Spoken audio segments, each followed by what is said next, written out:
Hi guys! Dito kami ngayon sa Chimcha Soy.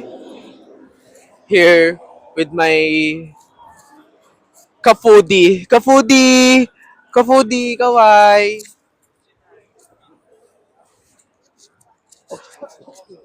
Nasaan tayo ngayon, ka-foodie? Nandito tayo ngayon sa may Oh, tabi ng ka-foodie, Saltay tawid Book. na. Saltay Book. Mamaya na yan. Hmm. Dalawa yung basa na daan, oh. Isang Huangwang MTR 821.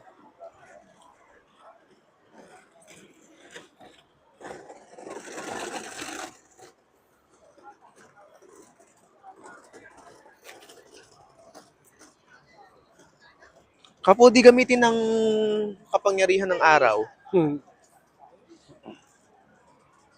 We're walking around. Doon lang yung natin ano. Suduar. Tapos ano. Ano masasabi mo sa paglalakbay natin ng ilang araw? Ano naman. Masaya. Ang inay at itay. Bitin. Bitin pa rin. Oo. Hindi lang mapag lakad ng mabilis at siyempre may mga senior. So, hinihinay lang. Hinay-hinay lang sa paglalakad. Pero gayon pa man, enjoy naman yung dalawa. Yes, kahit paano at least lumalaban pa. Lumalaban pa sila. Kaya pa. Kaso, nangihingi na ng isang araw na rest day. Parang nagtatrabaho.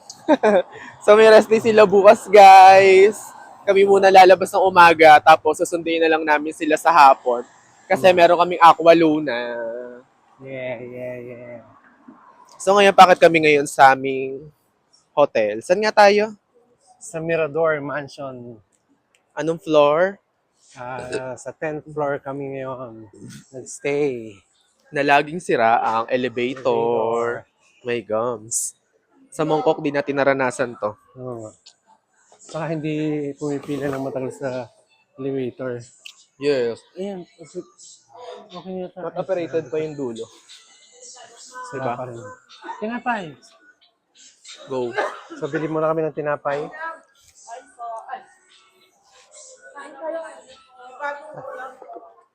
Tinapay lang po. Ayun, tinanda sila dito ng mga ulam. Nakatab na siya. Magkano po ano? 30. Magkano pa?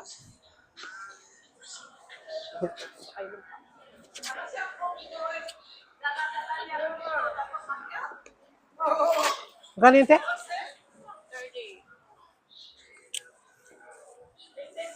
Ayan ang ating kabayan. Kabayan, hello. Kaming sakit sa ating kabayan. Oo, malamig po kasi. Before ang mag-winter, gano'n. Kailan po mag-change yung weather dito? Mga March. Sa March. End pa ng March. So malamig pa ng hanggang third week ng March. Pero pinakamalamig po ditong month. February. February? December?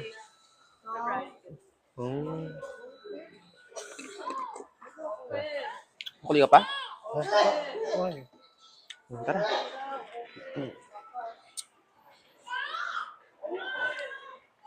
So ayun guys, akit na kami sa aming hotel. So, sinapay para sa breakfast. Bukas. Meron pa naman tayong coffee sa bahay. Hindi na ako bibili ng cup noodles kasi nasasayang lang. Yung isang matanda namin kasama, napaka-arte sa pagkain. Diyos ko po. Iba daw ang kanin dito. Ayaw kumain ng mga hindi daw katulad sa pagkain sa Pilipinas. Diyos ko po. Kaya laki ng gastos namin kanina sa sa Ocean Park. Kasi yung unang pagkain na binili namin, hindi gustong lasa. Ayaw kumain. Kaya napilitan ko bumili yung isa pang order. Tapos hindi rin naman halos kinain kasi iba daw ang lasa. Diyos ko po. Tapos pag uwi namin galing sa sa Ocean Park. Kumain kami sa Jollibee. Ayaw din ng kanin. Tapos nag-french fries lang. Uy.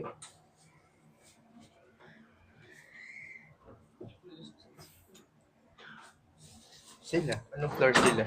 Pindutin mo kayo. What floor? Same.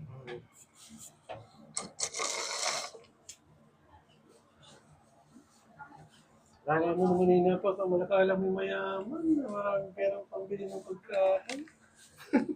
Namimili pa rin. Nagtsatsagaan nga lang kami doon sa $35 na KFC. Titipid hanggang sa huling sentimo. Yan, may nakasabay kaming. Alis dito tayo. Pasaway. Tapos yung isang matanda ko dyan, nag-ianarte sa pagkain. Same room. Yeah, same.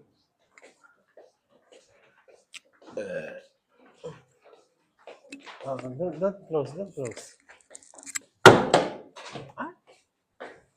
It's okay. Sabi ko, don't close. So this is our room, 10E1. Yeah.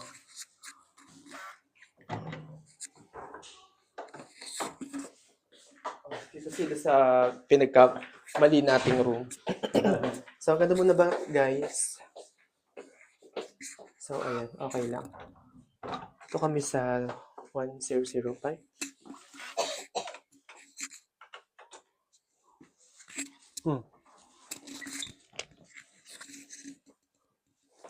Yan, tulog na ang mga inay at ang itay. So, tayo sa sobrang pagod. Hanggang doon lang muna, guys. Bye!